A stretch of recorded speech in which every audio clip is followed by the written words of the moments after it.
So at night, when you approach the house, this, obviously it's still daylight at the minute, but this porch light we have comes on, and that comes on at sunset, which not quite at the minute, and also it goes off at a set time.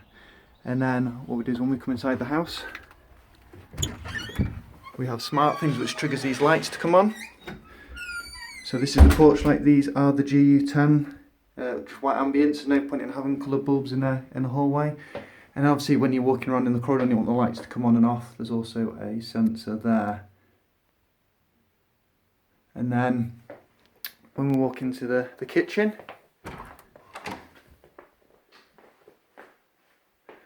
there is a sensor over there, Philips Hue sensor. That's just a standard white bulb. And then also what it does is starts the Sonos on the Sonos automatically playing. I've also got Echo Dot, which I'm not going to talk about today and how that integrates with it, but it just kind of shows you what you can do. And then obviously it's on a timer. Once you've walked out the room, and once you've left the room for 10 minutes, what happens is I'll just simulate it by pressing it on the thing. The kitchen light turns off because no one's in there until I hear the music, and it turns the music off. And some of the things, so we come upstairs, up the hallway, and then again, when you get to the top, the sensor triggers a light to come on automatically. So far, you can walk upstairs, downstairs, and you don't have to touch a single light switch. Coming into the master bedroom, which is probably a bit of a mess. Again, GU10 up here, comes on automatically, and a standard light there.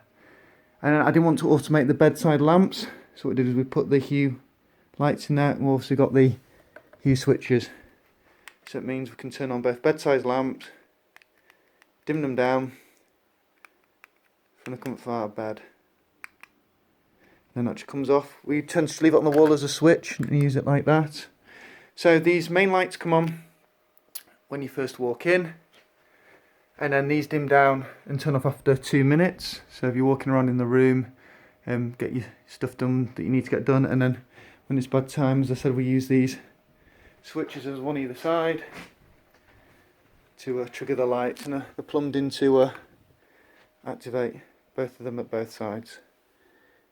The other thing I've got these set to do is come on and simulate daytime, and when we want to get up in the morning.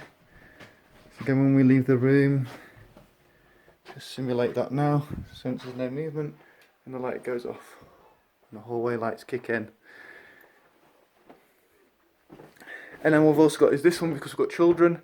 This light up here, basically any time after 11 o'clock, when it comes, instead of being full brightness, it comes on just as a night light. And then again, hallway lights kick in. And in the living room, so this is where we've got the fun bulbs. Just going to walk in, we've got Hue lights there, and then 2 of the Hue goes that face upwards. And then we've got obviously different colour schemes with inside this. So bear 1 second, I'll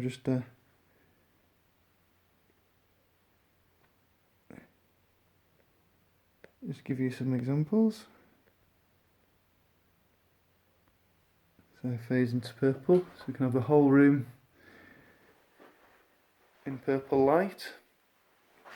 So you can create these different recipes of light. So what happens is these come on white during the evening, and when it gets to 9 o'clock we have it so it cycles through different ones, but lots of different phases. Got blues going on. What else have we got? You can have multicoloured. Show you multicoloured. So there we go, got a pink, a yellow, and a blue going on in the corner. And then one that we quite often have is a bit of blue colour but a bit of normal lighting over there. So you can have some real good fun, you know, with these Philips lights. Different setups. And again, we can override this, control each bulb individually and change the brightness. You can dim up, dim down. You can do this with any of the Hue bulbs. There we go, just showing you. Dimming it right down to next to off. You can dim independently, or you can control them all together. Then again, we've got a sensor in this room that triggers them on and off, and we can override it when we come in and out. Walk into the hall again, and then as demonstrated, walk into the kitchen in an evening doing some cooking. Light kicks in and Sonos kicks in. So I hope that kind of helps and shows how the different ways you can use Philips Hue in your house and in your home and where you live, and different setups of lights and different ways you can trigger them using things like the SmartThings sensors or using the Philips motion sensors, and use different lights, ambient lighting, main lighting. Thanks very much for watching my video. If you've got any questions about Hue and any ideas on setting up and how you want to position them, feel free to ping me a message at the bottom of this YouTube video.